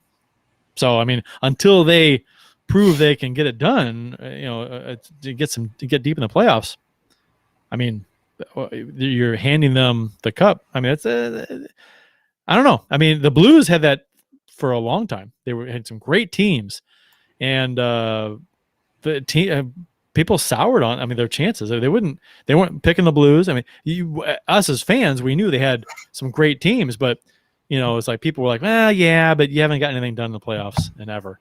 So you know, until you prove you can get deep, you know, we're not gonna pick you guys. Butchergross is like the only guy that once in a while picked the Blues to do anything. Yeah, Butch Gross, and wasn't it? I'm drawing a blank on his name right now. The guy with the glasses, Engblom. Didn't Brian Engblom pick the Blues a couple times? Maybe. Yeah, I think so. Yeah. Tampa guy now. Former Montreal Canadian defenseman. Yeah. What a traitor. Hey, also, the NHL and NBC, no more. Yeah. It's the last game. Yeah. Thank God. I felt like they overshadowed the Lightning winning a little bit by saying like it's our last game on NBC. Okay, yeah, a little bit. Shit. So there, there were good personalities and not so good personalities. Glad to see Brian Boucher's signed on with ESPN, so we'll be able to hear his analysis. Didn't see anybody clamoring for Pierre, so. Is he's still trying to get a GM job somewhere? Maybe the Whalers will bring him back. What TV network is the last network that the NHL was on where people were happy with the coverage? There's never been one, right? I mean, that I can remember. I do back when they were ESPN the first early time? 90s. I remember people maybe when they first branched out to ESPN2, where they had a ton of hockey on. That was kind of cool. But I think, but then even that fizzled out, and I think in ESPN, people were shitting over ESPN the first go around. After that, so I mean, and then Versus came along, and that was people hated that. Well, I mean, it was OLN Versus, and that became NBC Sports, right? And, right. And really, I think NBC killed their own chances by announcing that they were discontinuing NBC Sports altogether. Yeah. And they were going to push any sport that they had on the USA. Okay, weird. They're basically announcing odd. You don't want to do sports anymore. It's odd. Having a dedicated sports channel, to me, it's my opinion. Maybe I think it's the way to go. I don't want to go mixing my sports in with USA or TNT. I don't want to do that. I don't want to. Is there a sport on? No, it's silk stockings or whatever the fuck they're playing. Silk stockings. That's the first thing in my head. Shit. First thing in my head. I don't know why. I couldn't think of Monk. Yeah, Monk. That's what I was trying to think of. Yeah. Even Monk is a little odd. But I'm not gonna go main. I'm not gonna go like Well, you know what I mean. I don't want to okay. If I turn on NBC Sports, I want to see a sport or sport programming. I don't want to see a sitcom. All right, I'm sorry. I have to read this. So, Silk Stockings, 1991, a crime drama, 8 seasons it lasted. 8 seasons. This is the I guess this is from IMDb. Smut, and more smut, with sex and murder thrown in for good measure. Best friends Rita and Chris are a pair of homicide detectives who battle crime in the shadow of glitzy Palm Beach, Florida. As the series winds down, they're replaced by a former husband and wife team. What? It was on late night, and because of the smut. Oh, good stuff. I was a fan. Well, we're all fans of smut. I mean, who's like smut? And it was on free TV too, so even better. Yep. I mean, so it was like PG smut. Actually, it towed the line. It was, you'd see stuff you're like, wow, PG-13 smut. That's almost softcore stuff there. So. That's one of the more obscure references I've pulled out in this show. That's a good one. Wow, this is probably the hardest transition I've ever had to make professionally. So let's move on to rapid fire hockey tidbits. Columbus goalie prospect Matisse Kivlenieks passed away after a tragic fireworks accident on July 4th. Autopsy revealed Monday that he died from chest trauma with major damage to his heart and lungs. Reports say that he was hit in the chest by an errant fireworks mortar blast at a Michigan home that, sources tell ESPN's Emily Kaplan, belonged to goaltending coach Manny Legacy. And that was in Novi. Michigan, apparently. Lieutenant and Matty Legacy, yeah, he's the goaltending coach, by the way, for the Columbus Blue Jackets. So there's a little bit of a tie-in there. Lieutenant Jason Meyer of the Novi Police Department told ESPN on Monday that Kivlenieks was in a hot tub and tried to avoid the firework along with several other people. Meyer added that all signs showed that it was a tragic accident. So, obviously, absolute tragedy to see this story. For those that haven't seen, apparently Elvis Merzlikins, who's also a Blue Jackets goalie, was there as well. He was present for this.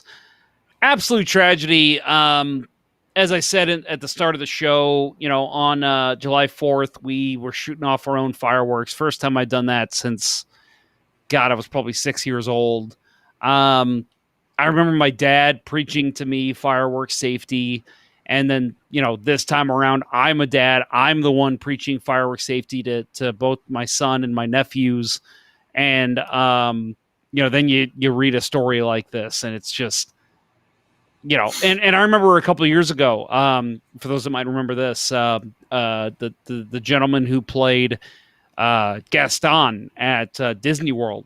I actually remember I took a picture with him. He was awesome. He did push-ups and did all the Gaston stuff. And it was really funny and really cool. And then I read a story that summer that he had died because of a tragic firework accident. I think he tried to set off a firework in his hand.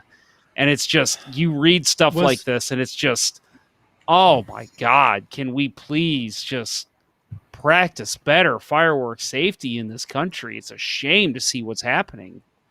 The Gaston thing, was that, have you seen the viral video on YouTube where Gaston interacts with a little girl? Yes, that's him. Is that that same guy? Yeah. Oh, he died? Yep. Oh. Yeah, he passed away a couple years ago. Yeah. Yeah, I was very upset by that, actually, because we went to Disney World the year he passed, and we saw him in April. And then just a couple months later, I read that he passed away. And I'm like, dude, that guy was amazing. He was so awesome. We had a lot of fun with him. So it's it's a real shame. Yeah. It being a mortar that they said hit his chest, that's not a small firework. That's a mortar's a big deal. That'll mess you up, and obviously. But I mean, I can't. I had a firecracker go off in my hand one time. It had a fast wick. I lit it, went to throw it, and it was still in between my index finger and my thumb when it went off, and I couldn't feel my thumb for like 3 or 4 days. And that was a firecracker.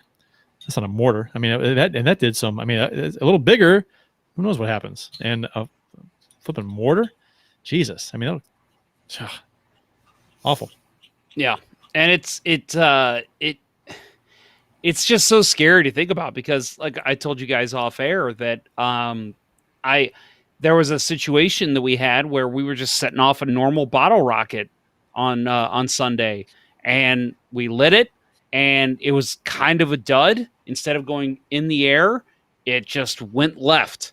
And I watched the whole thing, and I'm thinking, it's kind of slow motion. I'm thinking it's going to hit a house. It's going to hit this house, this neighbor to my brother's house. It's going to go through the window. It's going to go off. It's going to hit a kid. It's going to hit a dog. And like all in my head, I'm just thinking, oh, please go off before you hit the window. Go off before you hit the window.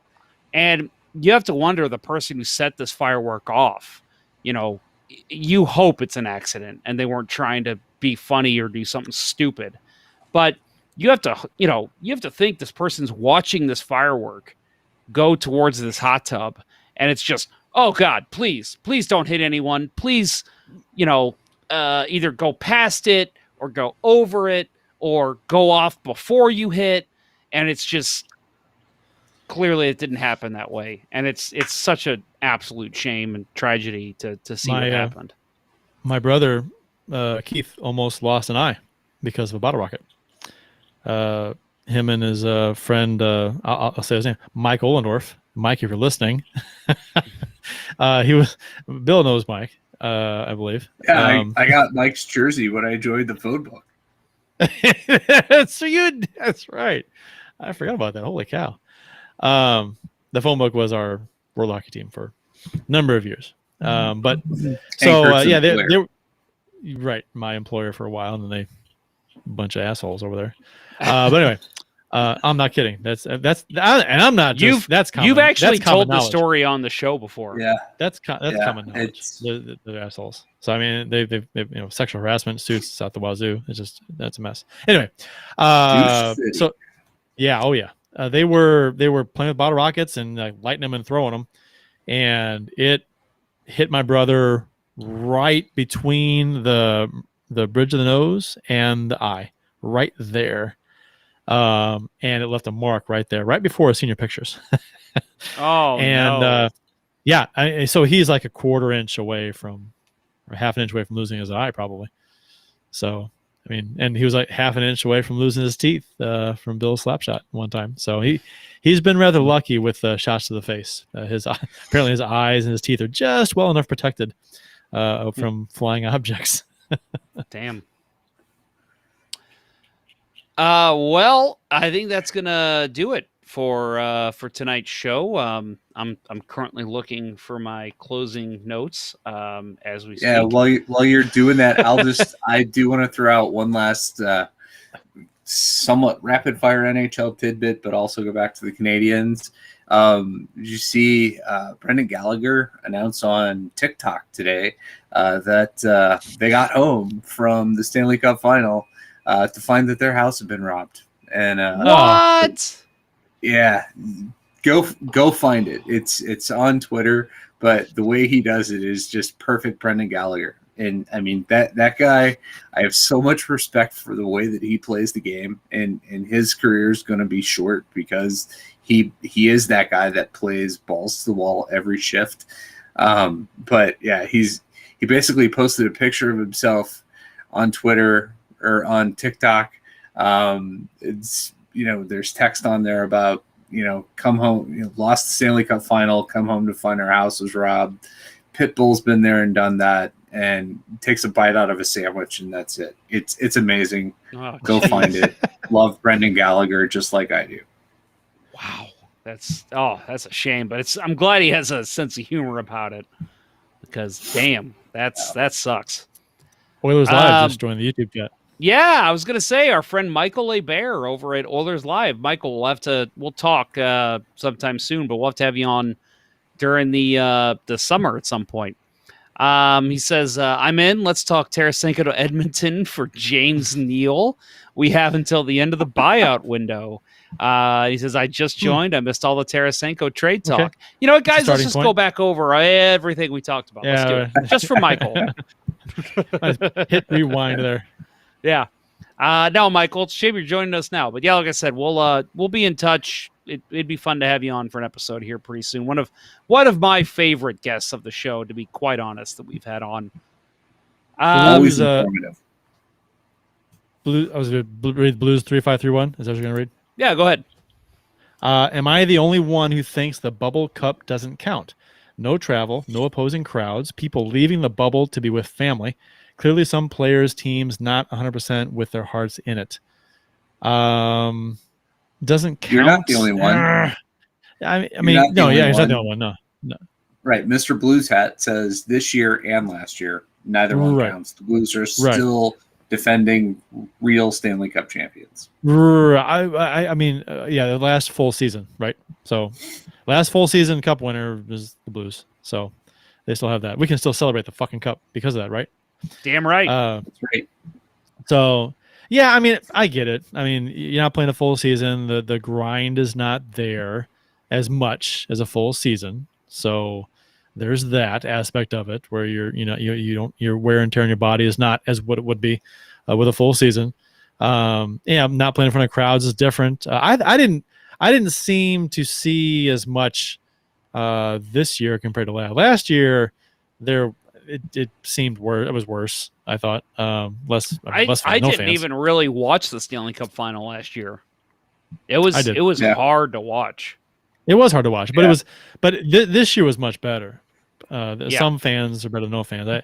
Agreed. So I'm not in the this year doesn't count boat just because of fans. I do understand what people are saying though by a shortened season. So you win a cup in a shortened season, it's different. It's different, right? A shortened season that had fucked up things like a 7-game series in February between the Blues and the Coyotes. Yeah. Right. I mean, so next season, hopefully it's a full season, and then we can get back to normal with that aspect. Guys, of it. We've actually got backup here. Oilers Live, who clearly is an Oilers guy, love it. Last full season cup winner, the St. Louis Blues. It's a mouthful, but it's not untrue. Well, we got the support of Oilers Nation because I feel like he speaks for all Oilers fans. So clearly, that's the second we needed. So yes, Blues. They are definitely the last full season cup winner. And I'm not downplaying the cup winners since. I'm not going full anti, but it makes a difference. I mean, you're not playing a full season. It's not the same. Next year will be interesting. Granted, there's going to be some lineup changes for the Lightning, but it will be interesting to see how they react to an actual first full season.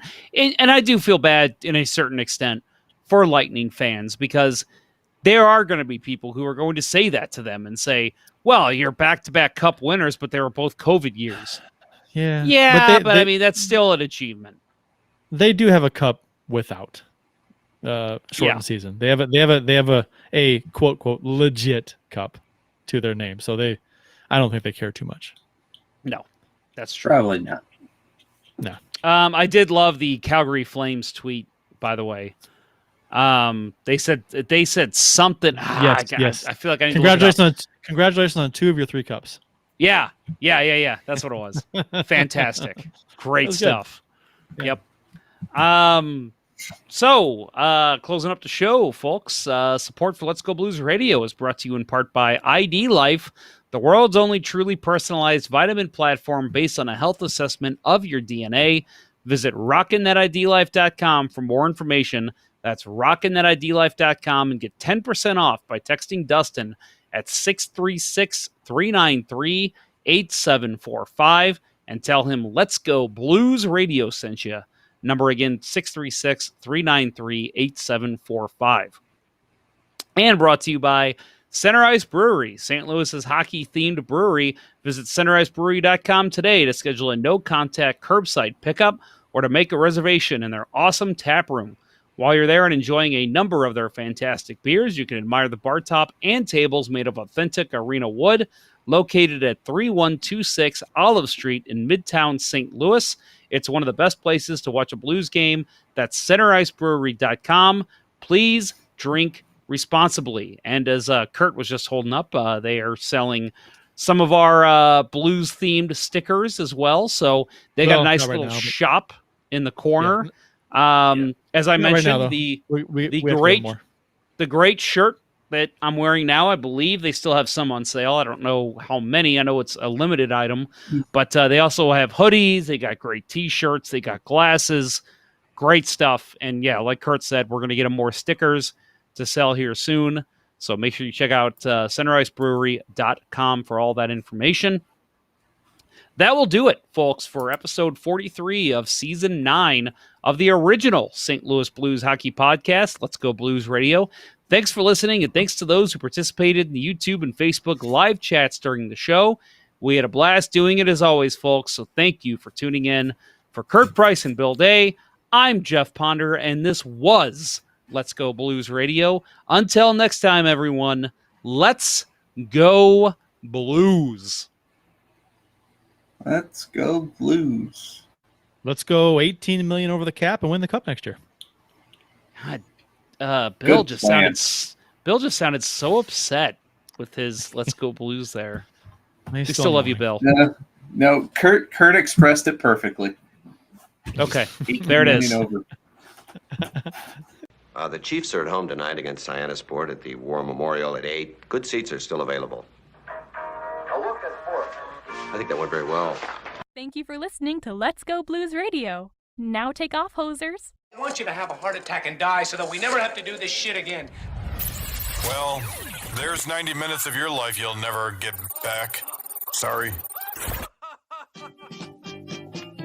St. Louis Blues, St. Louis Blues. Have you heard the news about our St. Louis Blues?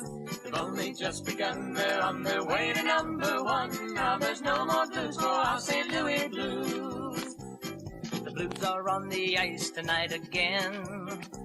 They're rough and tough and got the stuff to win. They'll always get one more, no matter what the score. They are quite a hockey team, my friend. They never give a single goal. All right, we should be off the air. I am waiting for YouTube to stop. Yeah, I'm watching too. The ice tonight again.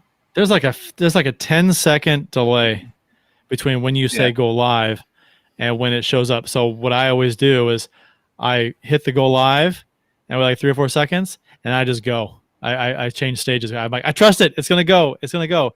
And I monitor it. Oh no, we're still. What are you doing? dude,